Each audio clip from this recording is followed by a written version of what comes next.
Debout Congolais, unis par le sang, unis dans l'effort pour l'indépendance.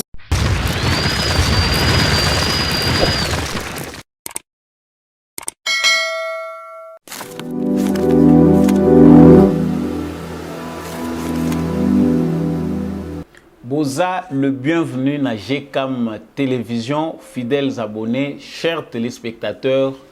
Na pesibino matondo mingi, na rendez-vous na bino et actualité à travers décryptage et analyse ya information na émission Oyo Debout Congolais. Bipai binso bozwami na pesibino matondo mingi. Ndenge boza ko continuer ko pesa confiance pe fidélité na chaîne Oyo GCAM Télévision pour na komemela bino basango ya mayenyoso elekaka na kati ya République démocratique du Congo. Mbote mingi epa ya papa Gérard Kabeya, mbote epa ya papa Jean-Louis Timbalanga, mbote epa ya mama Lisette Mungbendu, mbote na bino nyonso batoyo. Bozo salaki émission Debout Congolais et continuer ko rayonner pour na kotombola bendele ya Ekolo Congo. Vous êtes très nombreux à nous suivre depuis Paris. Boza ebele bozo landa biso à partir ya Goma, Butembo, Beni, Uvira. Toutes ces villes au lelo ezali ba ville moko ezali ko bouillonner grâce à l'actualité. Na pesibino matondo mingi ndenge boponaka fréquence oyo elongo na mwana mboka Samba Olonga, na salipé tour du monde pour saluer tous les Congolais du monde entier qui nous suivent à travers cette émission. Vous allez connecter na mboka na bino République démocratique du Congo na basango mukuse to pesa ka pona ko ndimolango ko pesa moi éclairage na nyonso elekaka na kati ya mboka na biso oyo ezalaka plateau na bino ba éclairer pe ba patriote soki osepelaka penda ya solo na émission oyo pour la membre ya famille Debout Congolais. Abonnez-vous à cette chaîne, cliquez sur la cloche de notification pour que chaque fois que ba information ekotaka yo orobandaka kozanga kangote. La tradition de cette émission nécessite que na rappelaka bino et loko moko na lobaka chaque émission que justice yanzambe moto moko te aéchapaka na contrôle nango soki yo okoéchapaka na contrôle ya justice ya mokili yeba yanzambe. Nous sommes tous redevables pour nos actes, c'est-à-dire comptabiliser que ça soit dans coucou, que ça soit dans poissa, au mibenga ganki, au mibenga rusé, au mibenga malin. Vous voyez que ngai na compte à rendre na mutute, mais yeba yango que un jour ou un autre tu finiras par payer les prix de tes actes. Encore une fois de plus, na pesi bino matondo mingi pe na souhaité bino le bienvenu na émission Oyo Debout Congolais bendele telemaka tembola bendele tika nyonso yo zali po émission sikoyo elinge banda.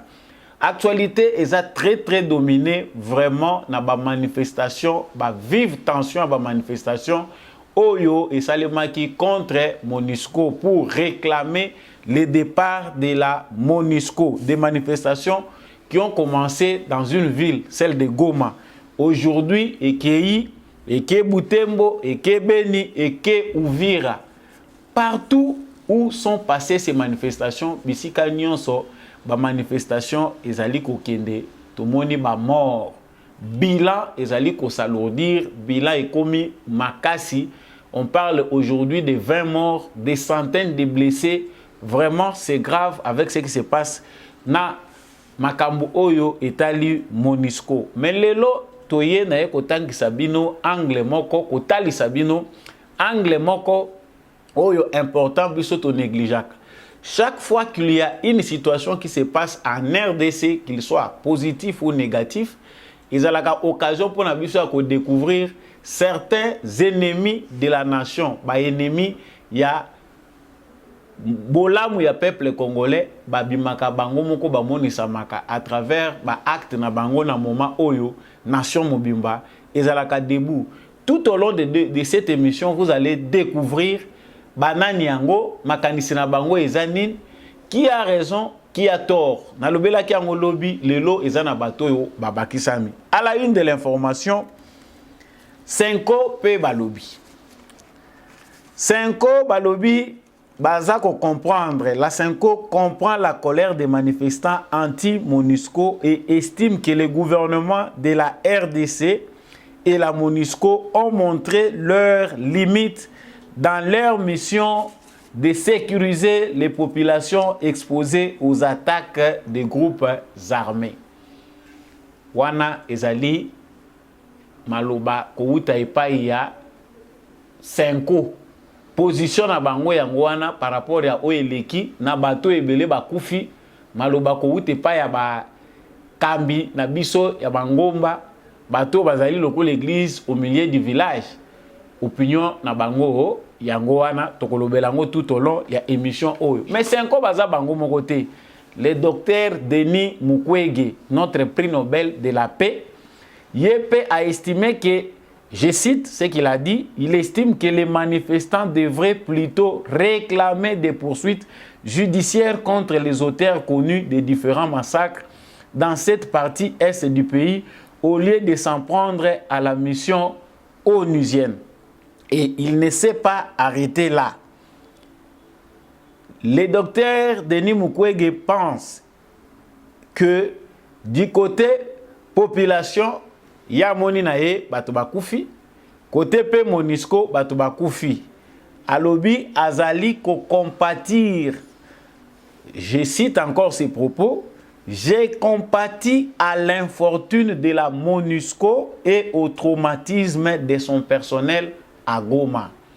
Quant à la population, boyoki opinion oyoye à Peshibino. Il a raison, a-t-il tort? Devons-nous incriminer aujourd'hui le gouvernement congolais sur base ya oyo ezali koleka na Goma, ezali koleka na Beni Butembo et aujourd'hui Uvira? Est-ce qu'il faut to responsabiliser le gouvernement par rapport à la manifestation wana pe tokoye bango tout au long ya numéro oyo? Docteur Nabiso azali na raison, topé azana tort.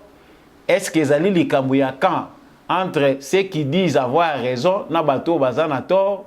Encore une fois de plus tokozongela ngo lisusu.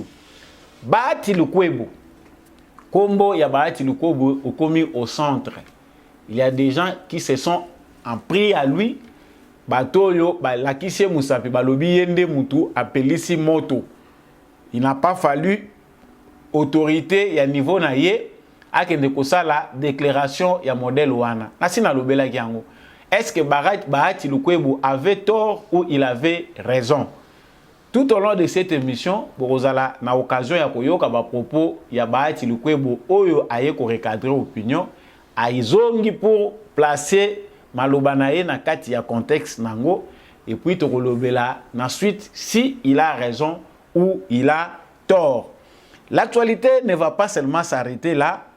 Nous allons aussi parler de ces Chinois qui travaillaient illégalement na kati ya ba mine ya Jean-Marc Kabund bazali transféré na Kinshasa po basambisama. Bazali arrêté il y a de cela un jour passé. Bauti kozwa bango bongo bambarqué bango bazoya na Kinshasa bayeba comment ils sont passés bakotaki na Congo ndenge nini bakomaki na ba mine ndenge nini po bakoma ba travailleurs. Ba papier na bango eza wapi, mikanda na bango eza wapi. Tout au long de cette émission, nous allons aussi en parler. Et puis voilà, les combats ont encore repris ce matin très tôt entre notre armée congolaise, FARDC, na armée rwandaise, au Benga M23, na sol congolais, ba combat et reprendre après tentative, ya ba M23 kolinga ko progresser les sous na ba position oyo bango bazali ko occupé. Encore une fois de plus, na pesibino matondo mingi ya ko pona chaîne OG comme télévision et puis bien sûr ya ko appartenir na famille munene oyo to bengi Debout Congolais. Bendele ese telemaki na yebi ke émission ese bandaki na ke na lombango na actualité ndenge to uti ko annoncer ngo na sommaire. Encore des morts, encore des blessés ce matin. Ndenge kake bandaki na Goma, et s'en suivre et kendaki na Butembo, Beni pe azui.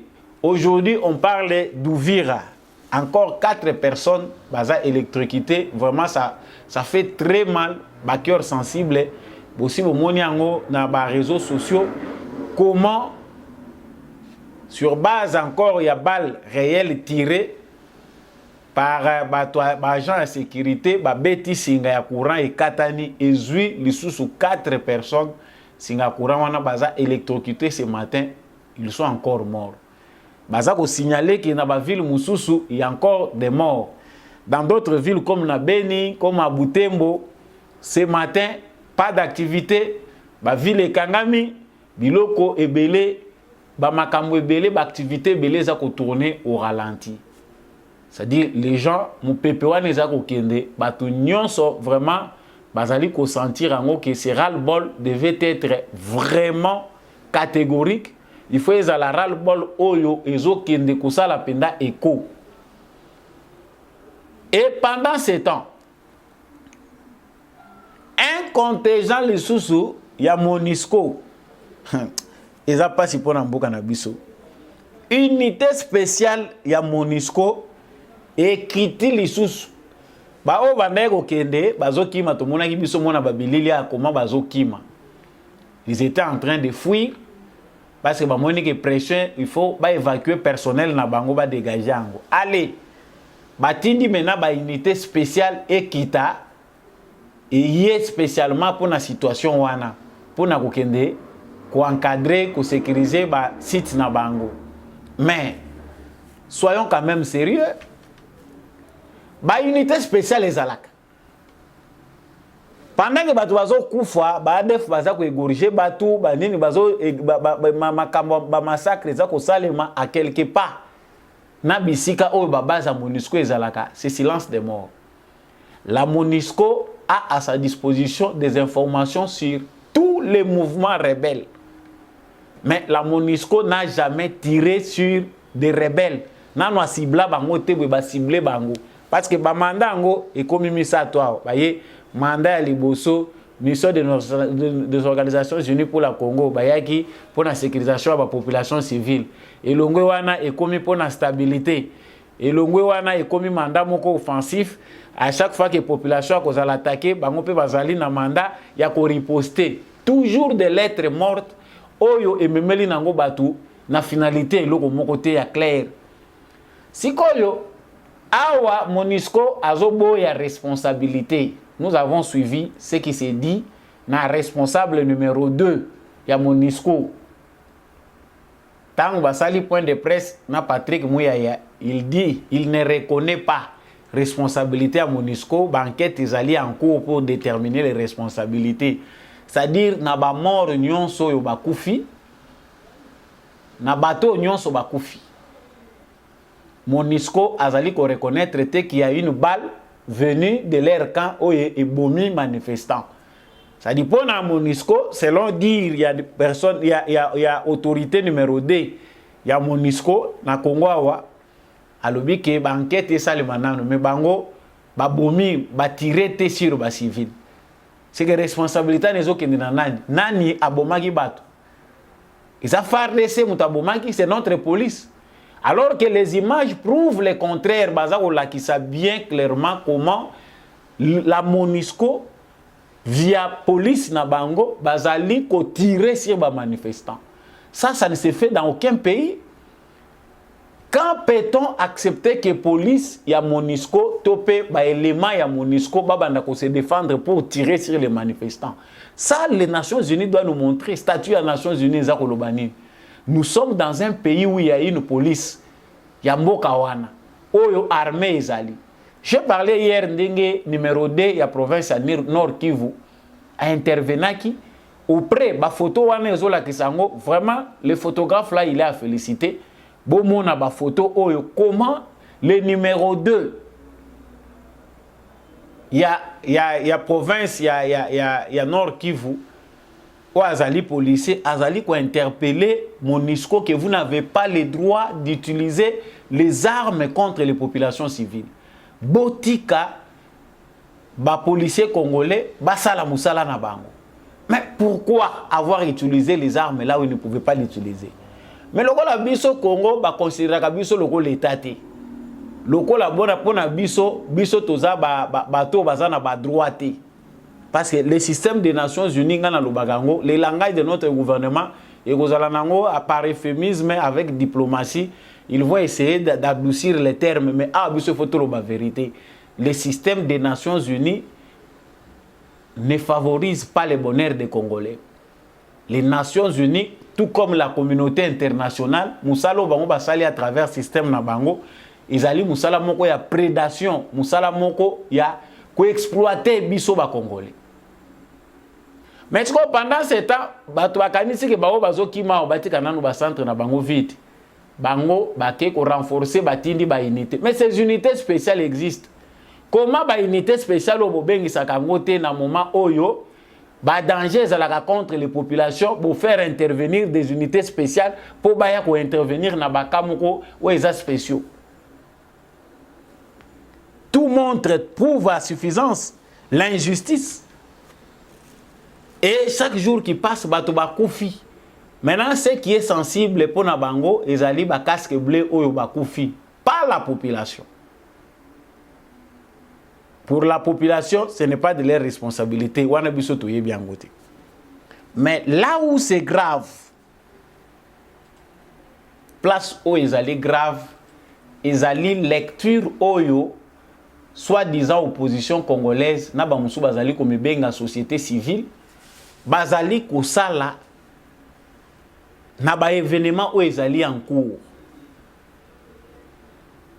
Parce que ces événements, bateau bazali ba leaders politiques, que ce soit ceux qui sont au pouvoir, que ce soit ceux qui sont dans l'opposition, leur lecture des faits, ils allaient permettre à la population azala na opinion moko boye vis-à-vis à ba événement. Pour ceux qui sont à l'ouest, au bazako vivre makamuzo le l'est, te bazako tala lecture nini bateau bazali lokola ba leader, ba élite, bazali ko sala ya situation wana po bango pe ba se positionner. Là encore, c'est malheureux. Je viens ici de retenir pour vous, dans le début de l'émission, na bandina na ba propos, il y a 5 ans. La 5 ans dit comprendre la colère des manifestants. C'est-à-dire dans une situation comme celle ici, la MONUSCO, la 5 ans, pardon, comprend la colère des manifestants anti-MONUSCO et estime que les gouvernements de la RDC et la MONUSCO ont montré leurs limites dans la mission de sécuriser les populations exposées aux attaques des groupes armés en RDC. J'ai eu très mal au cœur à propos de il y a solo penda à propos de na 5 ans na leli pour mboka nanga. C'est-à-dire il y a des structures au Congo qu'il faut bannir. Il y a des gens, des figures, des personnes où il faut que ça croit pour na bango éternellement pour mboko et mon bonheur. Ce que les alliés appartenir à la force du mal au balingi na changement na Congo, je ne vois pas dans quel contexte na koyi ko placer ba propos ya modèle. Les manifestants anti-MONUSCO. C'est que tant toza kotala wana Congo, batu nyonso bazawa ba musu bazana bango ne sengo ke MONUSCO asali musala malamu.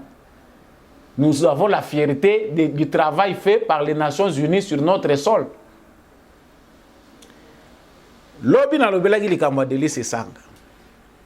Aujourd'hui, on comprend que le langage est le même. Pour trouver qu'ils sont dans un même camp. Aujourd'hui, ce n'est pas Delis Sanga. J'ai parlé pour Nabato Bolanda Gingay. Delis Sanga a Zuika Kalikamboyo, population à Sali.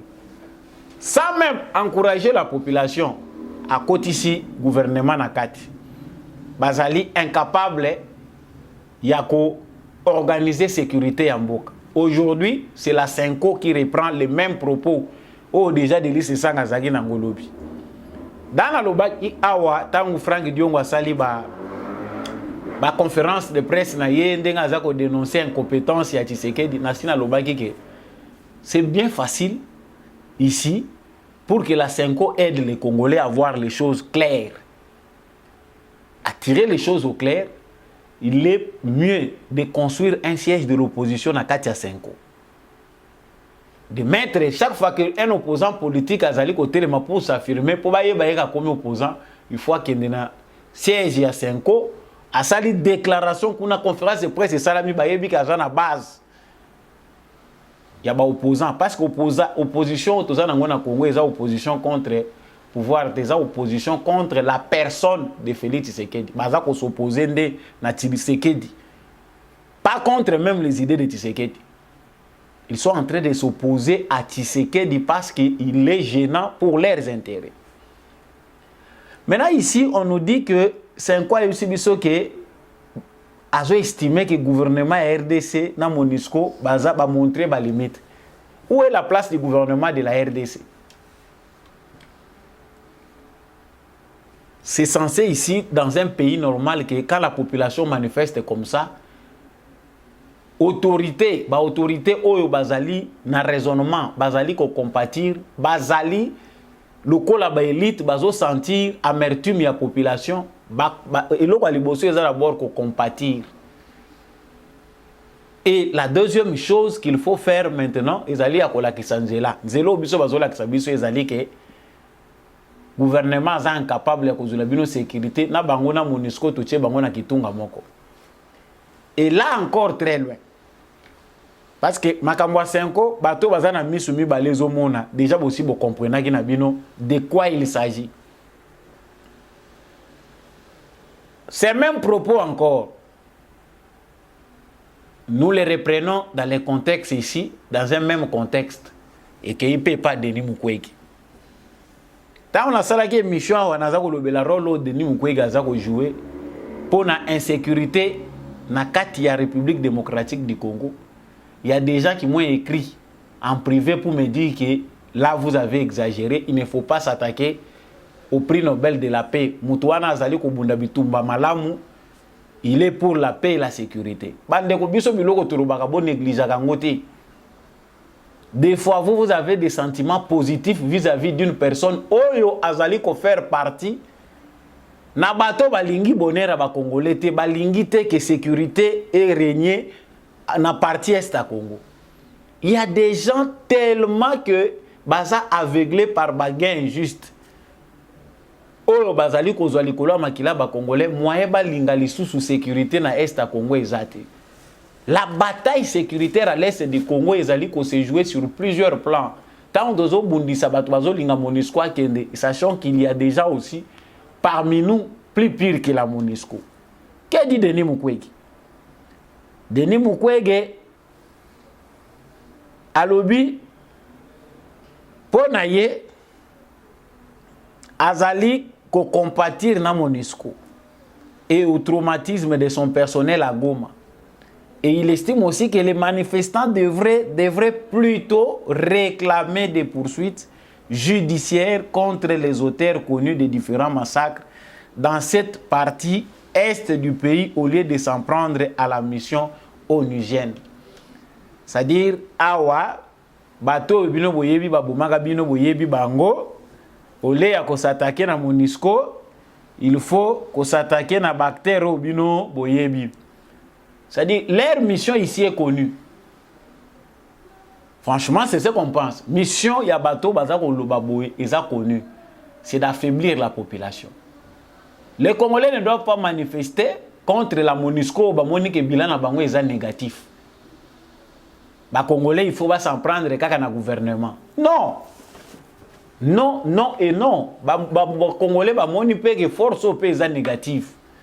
C'est vrai, les Congolais peuvent marcher pour le gouvernement, que tous en a besoin de plus de sécurité, c'est un droit. Mais oh, il y a les Nations Unies qui ont décrié paix.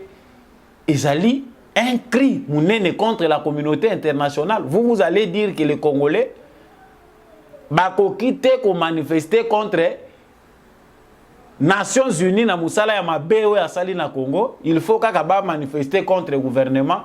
Na bato yo ba auteurs connus à différents massacres. Bon, les auteurs connus de différents massacres. Les camopé oyo y a rapport mapingo na lobaka boza ko tindela nga ba rapport tout le temps. Mais ces rapports là connus, il y a ba massacre nyonso ndenge salema ndenge salema. Mais ils ont géré na système ya Nations Unies oyo eza na maboko ya ba corrompu. Même si aujourd'hui on réclamait justice, est-ce qu'au niveau international, les Nations Unies, justice Nabango est impartiale? La justice des Nations Unies est une justice des corrompus aussi. Nous savons que même si on a un aboutissement à Makambo, Biso Congo, Biso, toujours s'organiser malam, les Nations Unies ne seront pas en mesure de réparer les préjudices au Bango pe bazaba co-auteurs. Ils sont co-auteurs de ces mêmes massacres.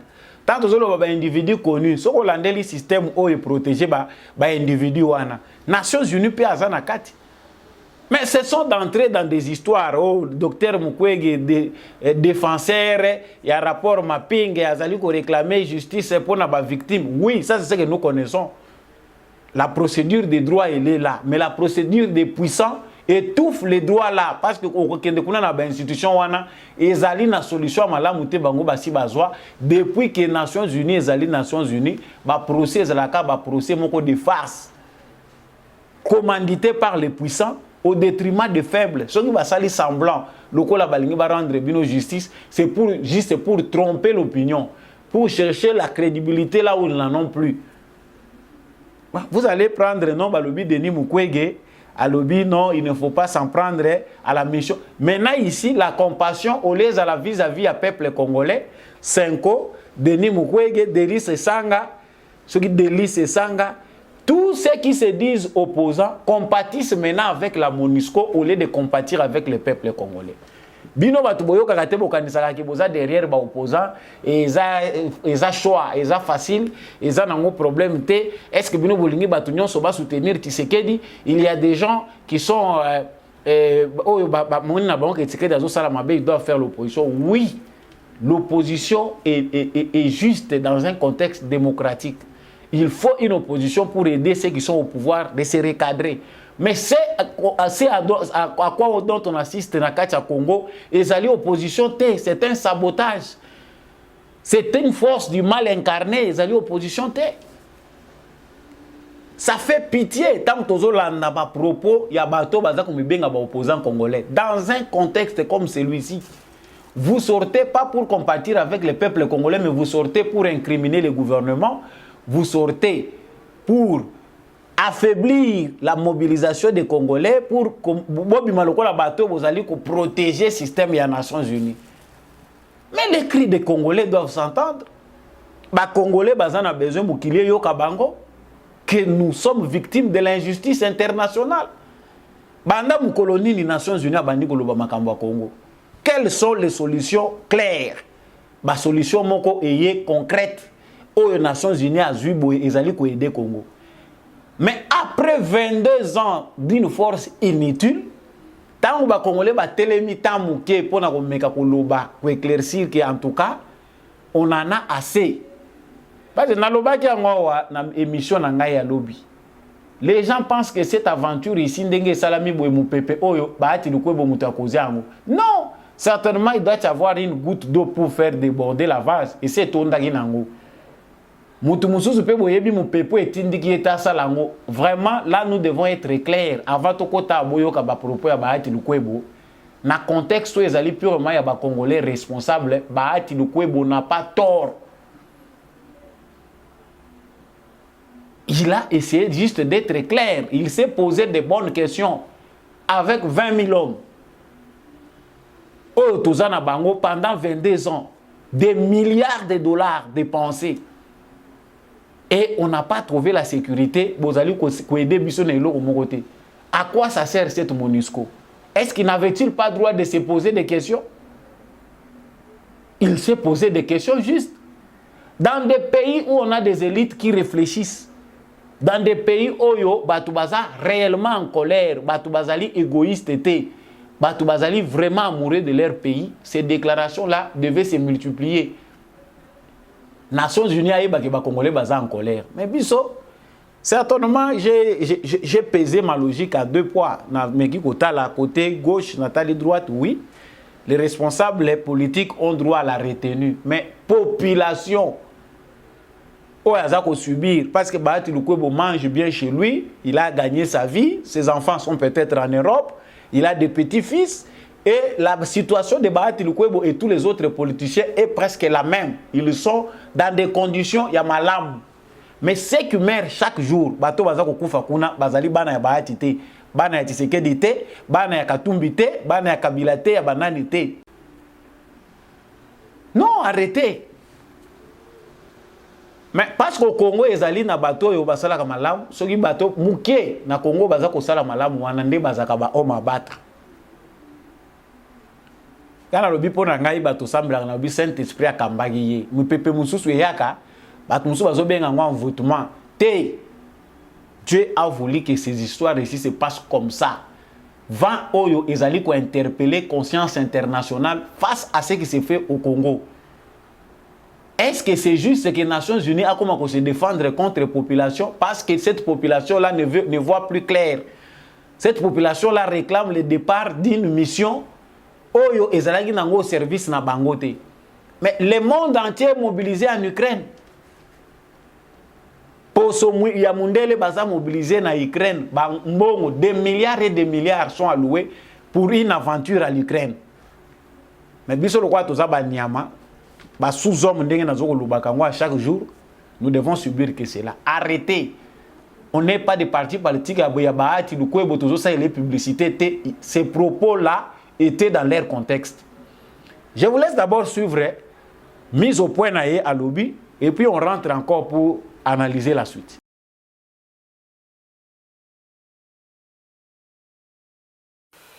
Lors de mon passage à Bukavu et à Goma, dans les provinces du sud du Kivu et du nord Kivu, à marge de mes vacances parlementaires, en tant qu'élu, je me suis adressé à la population pour demander à ce que la jeunesse puisse s'enrôler dans les forces armées en vue de défendre la patrie, en vue de défendre notre pays, en vue de défendre les innocents qui sont ci et là tués suite à l'agression et à la guerre qui nous est faite injustement. Mais j'ai constaté que certains politiciens, certains opportunistes tentent de sortir mes propos de leur contexte en m'attribuant une quelconque responsabilité dans ce qui se passe actuellement.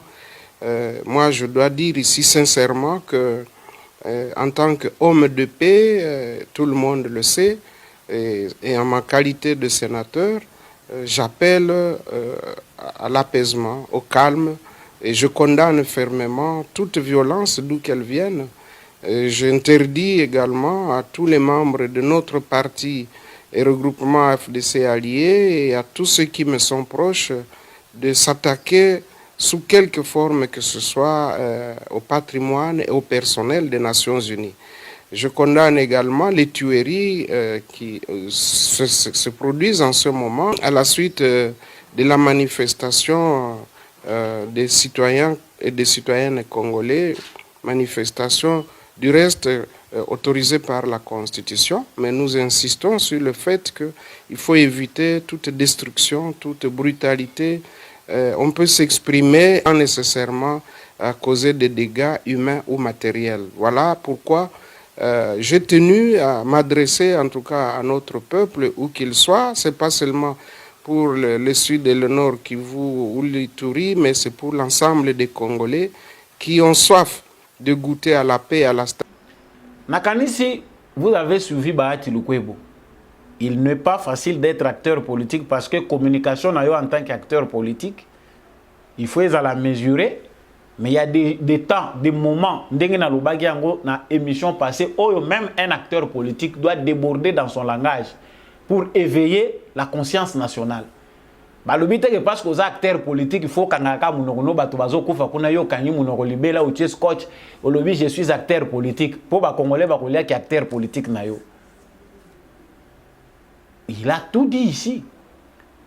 Nous avons une catégorie de gens nous laissés par Joseph Kabila.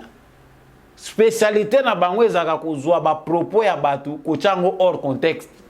Président de la République abimi alobi mboko yo esi ekufa nango banda kala. Toye pona koyiba te, toye pona kobuka te, po eloko koyiba peza kalisusu te. Toye pona kobongisa. Mboka esi ekufa nango kala. Déjà mal intentionné. parce que misisa ya système Kabila yango wana ya mutema mabe ya kindoki ya diabolisation. On pris le contexte, les propos du président de la République. Bakatika kasoki 9 secondes. Bachango na place publique. Pour eux, ils vous ont voulu faire comprendre batenga misamutu ya congolais nyonso que le président c'est un inconscient qui ne connaît pas son rôle de président de la République. Alors que le président répondait à une question qui lui était posée pour faire comprendre à la population dans quel état il a trouvé le pays et sacrifice ni nezo senga pona kozongi samboka nanzela. Nous avons vu ce que ça a créé. Comme au Congo, il y a trop d'analphabètes politiques. Ils ont fait l'analphabète politique est basé belé.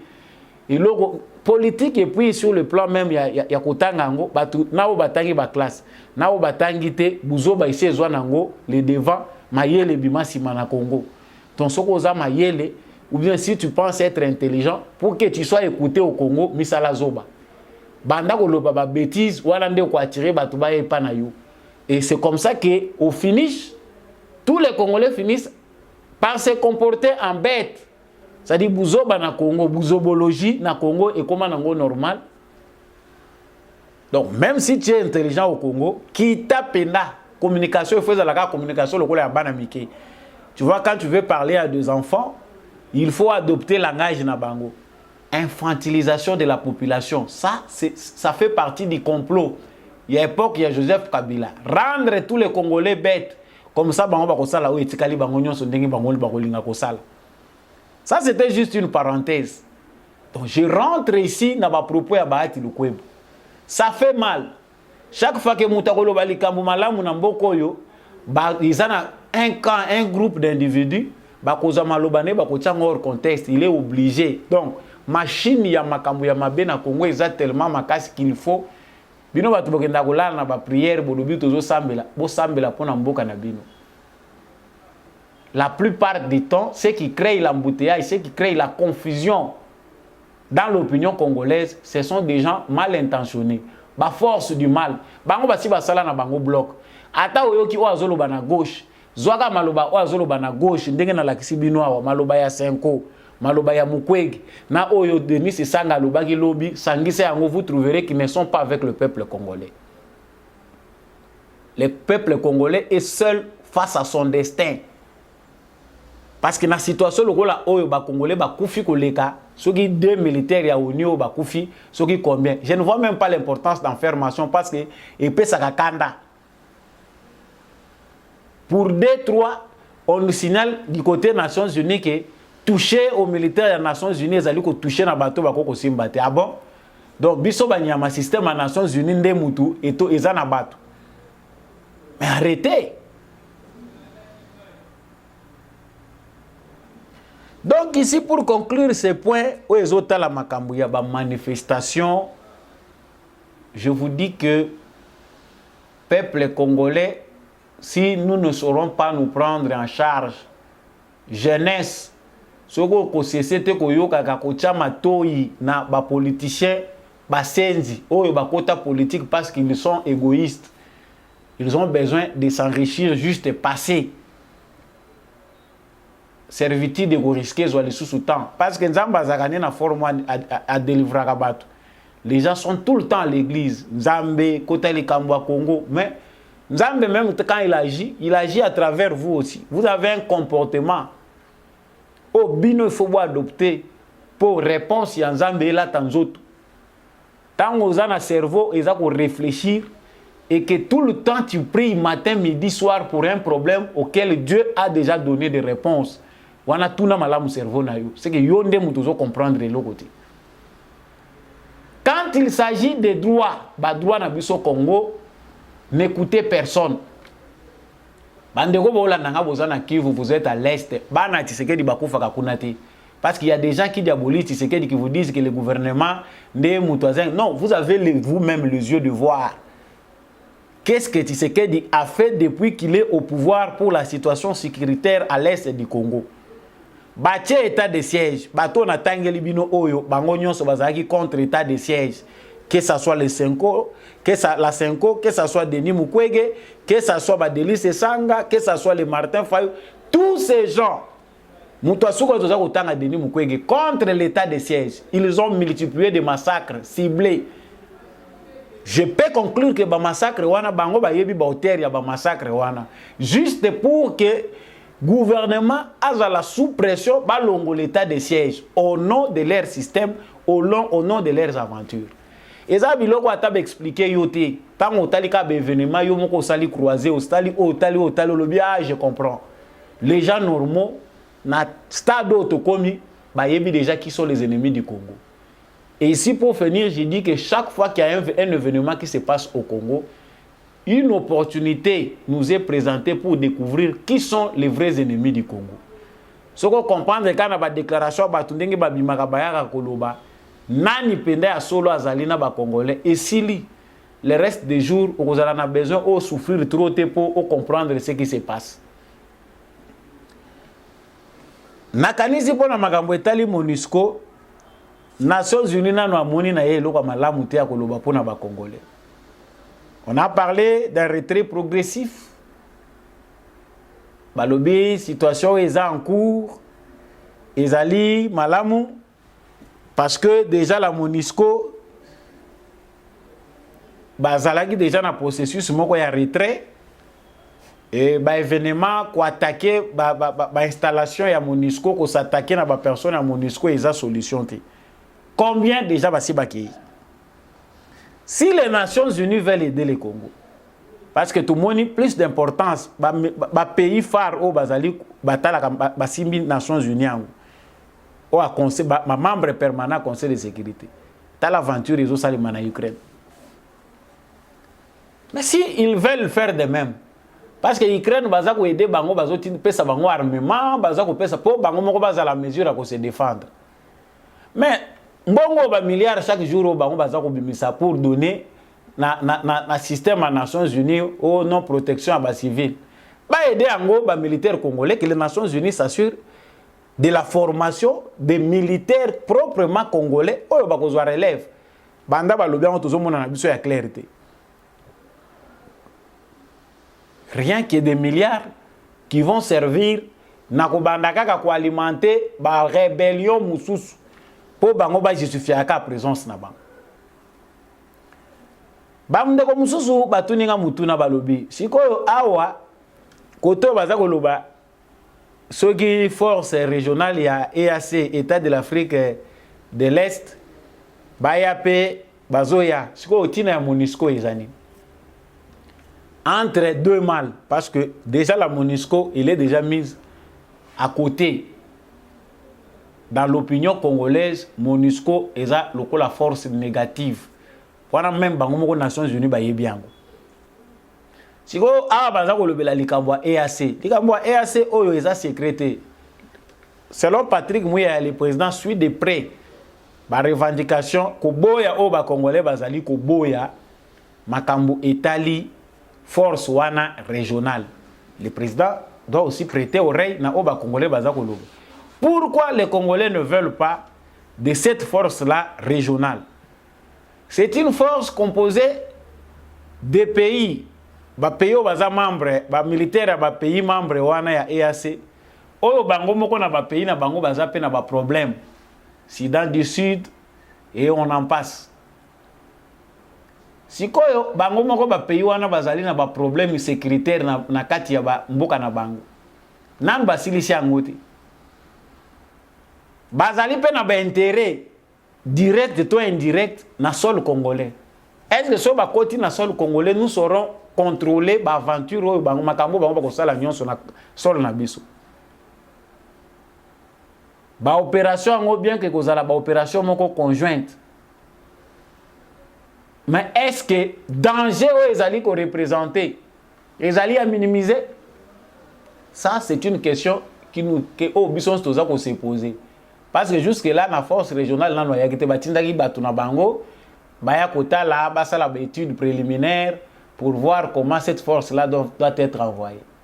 Eza mabete partout bisika nyonso guerre ezalaka au nom des relations entre les États batu basanganaka pour secourir un État qui est en besoin. Mais la question qui se pose ezali que est-ce que ba État wana makanisi na bango tango bakoya awa po Congo eza nango ngombo apesaka miliki ou bien mwasi moko boya kitoko oyo mutu nyonso alinga azwa na ye. Est-ce tango bakoya kolula lisusu te. Vraiment négativité to pe ko boya ya ba congolais vis-à-vis ya force wana. Ils ont déjà logique, ils ont la logique place wana. C'est dans la question qu'on se pose. MONUSCO tango toza ko fongolele porte bima kende. Biso moko toza ko renforcer pe ba capacité na biso. Parce que du côté du président Félix Tshisekedi tomoni que depuis qu'il est au pouvoir, l'effectif militaire augmente. Ba nouveau recrue bazo kota, problème ezali ya ko s'assurer na ba conditions de vie na bango, ko pesa bango ba conditions eza favorable, ko pesa bango ba équipement où ils ont permettre que ba sécuriser ba frontière nyonso. Dans cette logique là, Félix Tshisekedi est sur la bonne voie. Mais problème au bazali ko tuna. Pourquoi pas cette force là bango mutuna frontière na ye parce que makambo essaie l'Obama plusieurs fois. Est-ce que mutuna frontière na ye bokoy ko tchablock te tielango na frontière na yo. Que soki batindi ki pays moko te accord cadre d'Addis Abeba ilobelaka makambo wana. Pays moko te signataire ya accord wana akoyi ko servir de base arrière na ba groupe rebelle. Est-ce que ce n'est pas suffisant? Parce que ceux qui bino moko na ba frontière na bino bo s'assurer que mutu moko te ayamba mouvement moko rebelle songolo pakala na kati ezali ko menacer mboka baninge zo kimele pa na yo. Soki ba kime pa na yo yo pe tindika bango. Dans ce contexte là, on n'aura pas de groupe rebelle. Oye ko bandolongwa na mboka moko ezo sala ravage ke ko batama na mboka mususu. C'est là où la crainte se trouve. Biso tozana ba conclusion te biso to beti mbela likambo ba congolais ba boyi eloko wana. Yango pe baza ko lobana bino soki bo boyi bokota ebele na FARDC. Pour la question qu'on nous pose ezali que soki MONUSCO accueilli est-ce que FARDC na bino e kokakosala? C'est une question piège. Parce que bango nde mutu babakisaka insécurité wana. Ndenge pe lelo MONUSCO akobima bimina kei parce que la MONUSCO avec ce qui se passe, ils sont obligés de partir. Mais c'est à nous d'avoir l'essence de l'organisation. Najara bandokyo tozana bango ya modèle oyo. So bozo luka solution d'ensemble. Bokomi prêt à solution wana pour le bien du Congo, omoni batu moko na kati na bino babimi. Bango bakomi lisu na bino te, bakomi neti lelo. Na uti ko lo bango. Inconcevable que d'autres Congolais condamnent d'autres pour na couper sa avantage na MONUSCO. Grave. Je passe très rapidement l'actualité ndenge na lobaki awa. Actualité à mibale na yenango. Les Chinois qui travaillaient illégalement dans les mines de Kabund sont transférés à Kinshasa pour être jugés. Vidéo wana à l'appui tozongi pona ko sala analyse.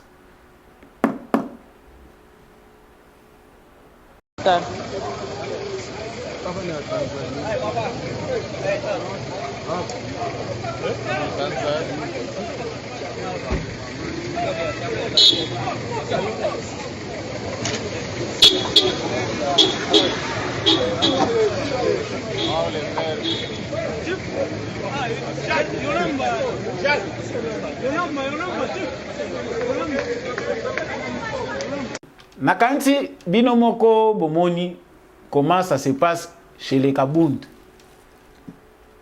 Balobaka kowele lambangu bato alingala balobaka bawela bazanga. En voulant vite kokoma likolo. Mboloko ya mbangu atika eloko abandaye kolanda mbangu na sima ya saleka kenda na ye. Il ne sert à rien de courir. Jean-Marc Akabound parle des jouisseurs. Jean-Marc Akabound parle de les compétences. Alors que lui-même est incompétent. Alors que lui-même, tant que tu expérience, mais pendant qu'il parle de jouissance pour aveugler l'opinion, parce que procès est en cours qu'on a basi balancé. Ce qui est le procès de la jouissance. On attend procureur général Moutoune à Liboso Bisson Souza Kozela pas Jean-Marc Ezali que peux-tu nous indiquer clairement Bisika hein, les sources, l'endroit où toi tu voyais bambongo eza kokota na budget pe Bisika o ezalaki kokende. Mbongo ngo ezalaki ya nani parce que c'est une bonne information. Jean-Marc Akabund atalisa biso nyonso ba congolais toye bambongo ebimaka wapi parce que si c'est une vérité ça serait mieux que tous les congolais puissent comprendre cette vérité. Bomoni binomo na kata bileli ces chinois là sont pour la plupart favorisés par des autorités congolaises. Depuis l'époque il y a Joseph Kabila acteur politique surtout il y a PPRD. Et ça, les Luana bato a PPRD mutubaya nango. Toza na ba photo ya bato a PPRD. Mova Sakanye spécialiste en ça. Nous avons vu des Chinois adhérer au PPRD. Ba Chinois baza ko brandir ba passeport na bango congolais, ba pesa bango mikanda pour aveugler l'opinion. Des Chinois qui viennent ailleurs attendre de l'autre côté. Mais ils viennent dans une concession minière.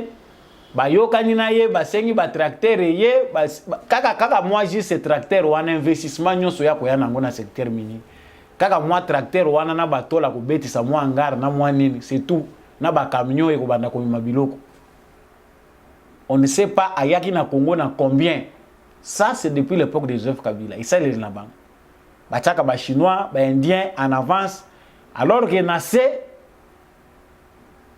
sont les politiciens qui en profitent. Jean-Marc Akabundi passe à côté qui déjà na kati ya lui Rwanda. A Sololi na entreprise na ye bato batie en contact à l'obia on peut déjà travailler ensemble. Pour la plupart des Chinois qui viennent grâce aux politiciens bazalaka na bango na tente ya bakende kolandela mikanda na bango. Bazole kaka direct vers Aya Kotia ou la touriste, il se retrouve dans une concession minière ou bien dans un site minier.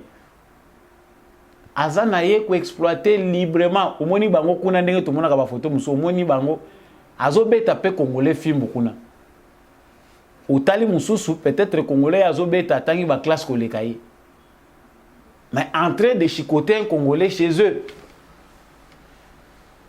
Jean-Marc Akabound, c'était aussi le nouveau empereur. Déjà, ça kota qui déjà dans le clan Wana. S'il pensait que. Parce que une personne, il y a tiki ma douceur, j'ai été exclu tout ça. Ngali kambo pe nazo mona ngo clarté. Malamuka na lobapo. Tant tozo lobakate, batumsu bazo mona ngo ezoke. Mbongo yo Jean-Marc Kabunda ibia IDPS. Augustin Kabuya. Est-ce que ça clair? Makambo IDPS, ça c'est une parenthèse bolimbi sangai. Makambo IDPS yo, ça ce n'est pas vraiment l'IDPS, les chemins laissés par Etienne Tshisekedi. Ça ce n'est plus clair. Mbongo oyo Kabunda yiba kiza ya IDPS.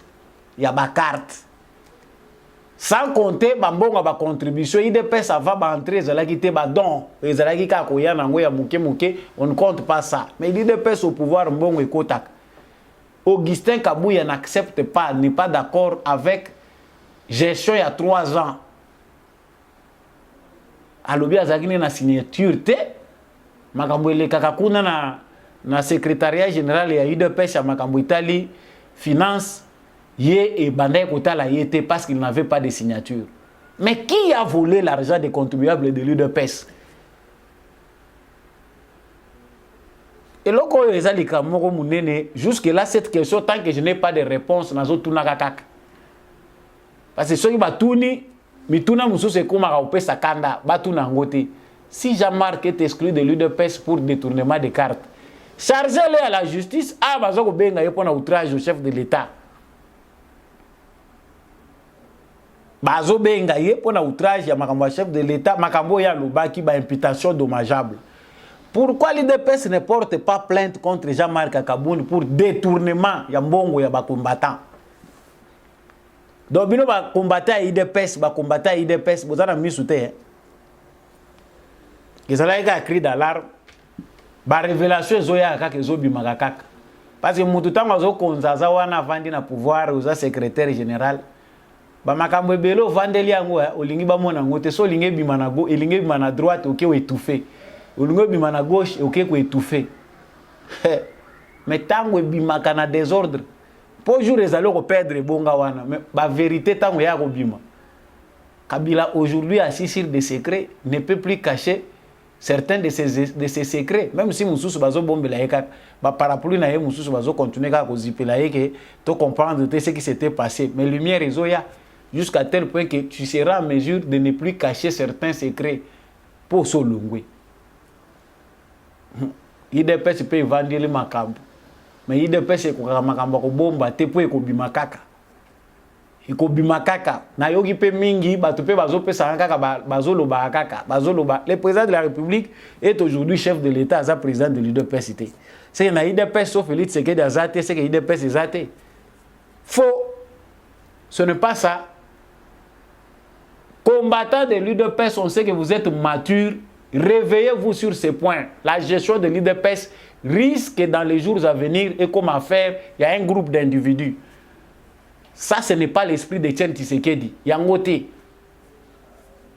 Les partis présidentiels, aujourd'hui, IDPS, aujourd'hui, parti présidentiel, élité Tamoulaï, Kourouta en opposition pendant plus de 30 ans.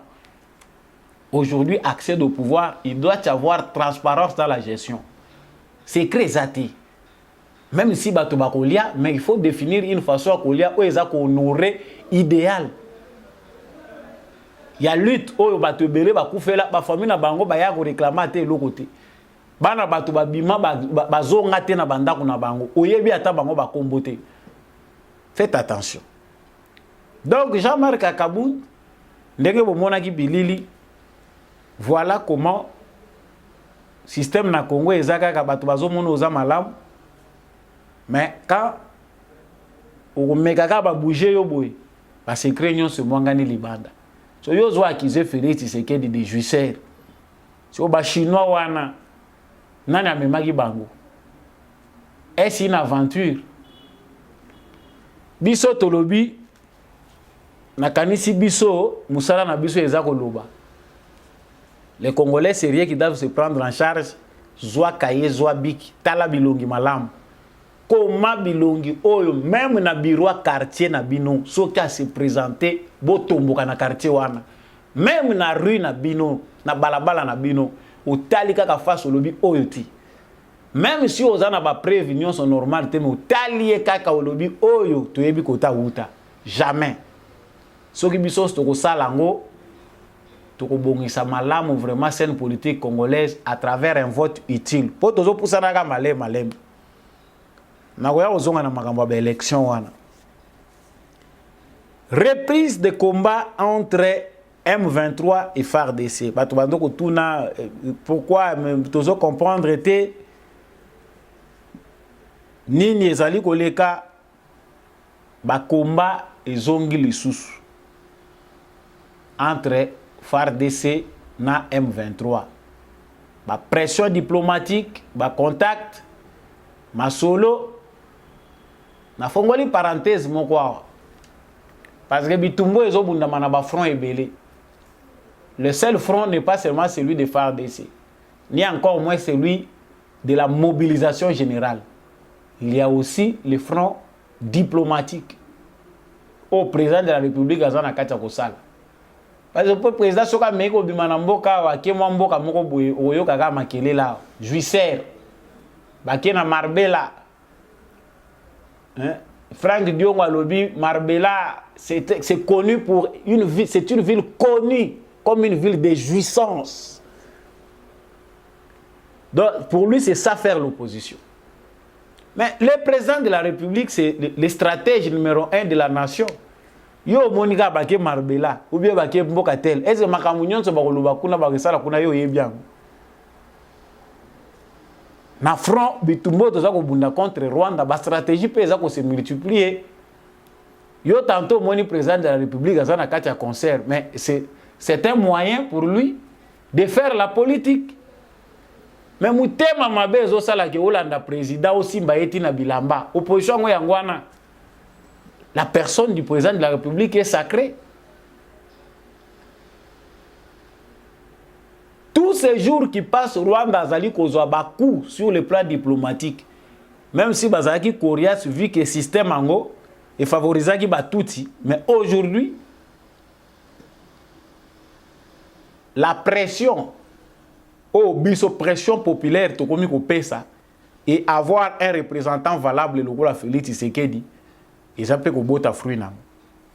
Ndeko moko atindelinga photo ya ministre des Affaires étrangères ya Congo Lutundula na ministre ya Affaires étrangères ya Rwanda.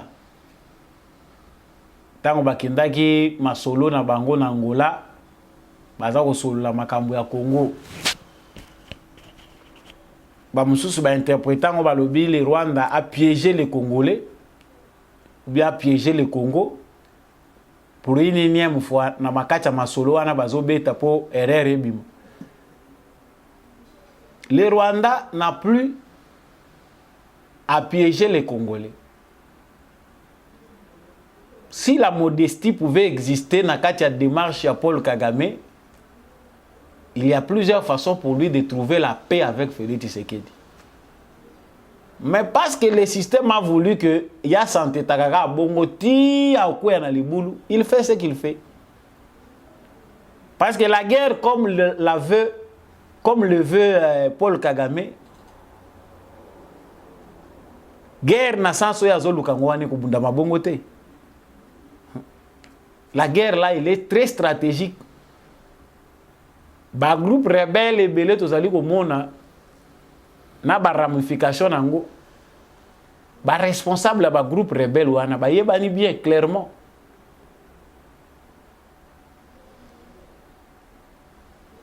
Mais tango kuna bomoni Lutundula zo seka bande ko basiliki balobi Lutundula peso ake ko seka kuna laissons la diplomatie aux diplomates.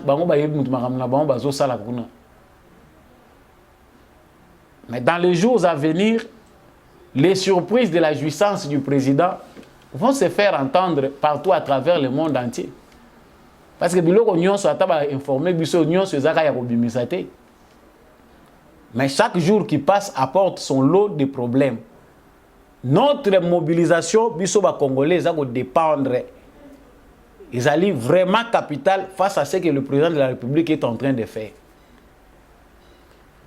M23 va reprendre le combat juste après l'Isolo Kuna na Angola. Tenter les sous comme c'est-à-dire qu'est-ce qui va se dire là-bas. Le roi Kuna Bayoki qui échec Ezali, rien n'a bougé, on n'a rien cédé. Balobi à l'éto banda les sous la mousse. Kagame ne dort pas tous ces jours ici. Azakozwa appelle les Akoouta Mukili Mobimba. Il y a pression. Personne ne peut faire pression à Tshisekedi pour Nakolobake. Bafar DC va défendre le territoire na Bangote. Trêve au Ezalaki observé pendant tous ces temps entre armée rwandaise autres M23 na FAR DC Ezalaki dû na diplomatie ndenge salemaki. Mais le là Kagame azoyokate. Kaka na set balobaka na mbuma o aliaka lidesu autaka na kati ya lidesu abimelaka na kati wana. Comme il est déjà sanctionné bazo nyataka yeba sanction chaque jour ezo bakisama. Na frontière pe bakomi ko landela ti na Caleçon soko lati Caleçon ezana minéré na kati bakoyeba. Mituka ezo ya ezana ba minéré na kati baza koyeba bakitisi mutuka bafongoli balongoli ba chambre à air bamoni ba minéré na kati. Bao bazolata ba jaquette vimba boye bazochaka ba minéré na kati bakangio na frontière balongoli nyonso bazongi oke kosala boloko. Ça devient compliqué. L'Amérique a donné 144 millions États-Unis 147 pardon de dollars d'aide étrangère en Rwanda en 2021. Siko ano bazocha 5 petit bitinda. Yo ondimaki noka ke o vivre na muyibi moko ya yo bazopesa yo responsabilité ya mokili mobimba ozobima lokola yo nde assassin numéro 1 alors que ba vrai fakwa bazali na bango ailleurs mais yo ndimino ozala petit bitinda na bango ozala bouc émissaire. C'est ce que Kagame est en train de vivre. Donc le FARDC lance l'offensive sur le M23. C'est depuis ce mercredi à Boussanza. Après tentative ya ko déborder pour aller dans la localité à Moussenzero, l'armée a relancé les attaques, l'affrontement et Salamine à Kabingo, et maintenant là ils sont à Rubavu. L'armée congolaise est en train de repousser l'armée rwandaise, pour ne pas dire les M23, les terroristes. Stratégiquement, Mouto a subir pression à reculer à Kazolala. Ce que Paul Kagame est en train de subir, et ils allaient fragiliser de plus en plus stratégie. Lui s'attend à une guerre ouverte. Parce que déjà Kagame, c'est avoir une guerre ouverte. Le Congo a un front ébélé. Je vais na sopa militaire na ngai na front ébélé na sala ndenga zo sala. Ma ayebite que ce qui peut attirer mingi ba yene na Congo kota kende ko silelande yango wana. Émission ya lelo ekomi ko kende na suka na kanisi bozaki ebele bozalaka ebele bozalaka basango kuuta epai ya Samba Olonga.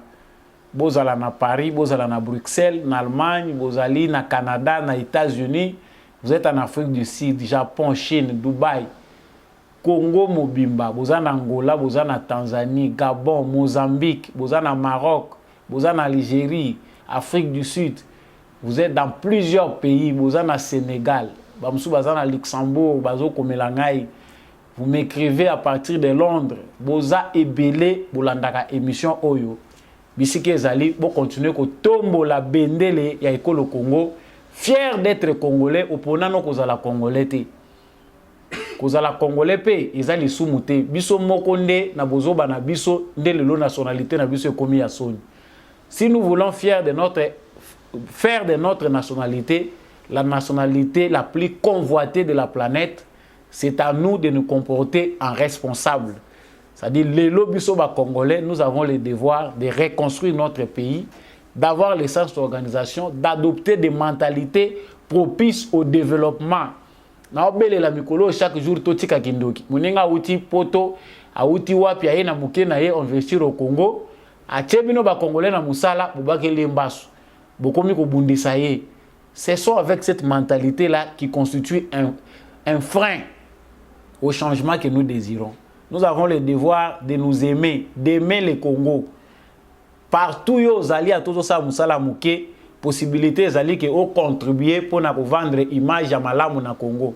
Ozaka wana te pour na publier ka makama mabele ka na mboka na yo pour na koteka image ya mabe. Ça aussi c'est la sorcellerie.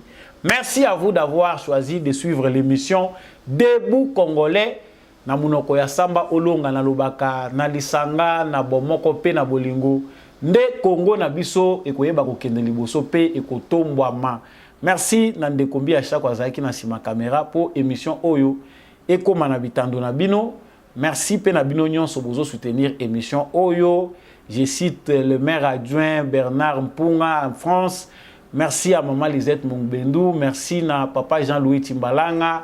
Merci à tous ceux qui m'écrivent à partir de la Suisse. Je vous porte vraiment dans mon cœur pour na Malam o union sobozo sala pour émission Debout Congolais.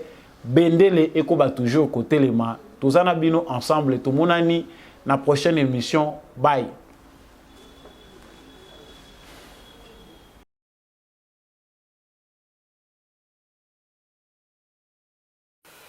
Lors de mon passage à Bukavu et à Goma, dans les provinces du sud du Kivu et du nord Kivu, à marge de mes vacances parlementaires, en tant qu'élu, je me suis adressé à la population pour demander à ce que la jeunesse puisse s'enrôler dans les forces armées en vue de défendre la patrie, en vue de défendre notre pays, en vue de défendre les innocents qui sont ci et là tués suite à l'agression et à la guerre qui nous est faite injustement. Mais j'ai constaté que certains politiciens, certains opportunistes tentent de sortir mes propos de leur contexte en m'attribuant une quelconque responsabilité dans ce qui se passe actuellement.